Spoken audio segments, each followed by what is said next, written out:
انہوں نے مل کر جو قرارداد پیش کی وہ امام شاہ نورانی نے پیش کی، اور ان سب نے ساتھ دیا۔ عبداللہ نصر اللہ صاحب نے بھی ساتھ دیا، انہوں نے بھی بلال کیوں چلا اس پر دستخط کر دیے۔ اسمبلی کے اندر آئین میں قادیانیوں کو غیر مسلم قرار دیا گیا،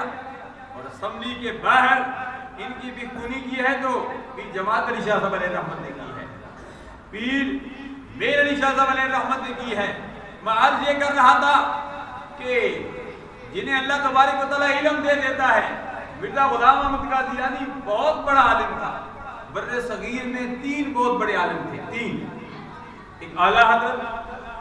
کشت عشق کے مصطفیٰ امام محمد رضا بریلوی علیہ رحمت، اور ایک یہ مرزا غلام احمد قادیانی، لیکن اسے علم پر گھمنڈ تھا، یہ گمراہ ہو گیا، یہ گمراہ ہو گیا، اس نے نبوت کا دعویٰ کر دیا۔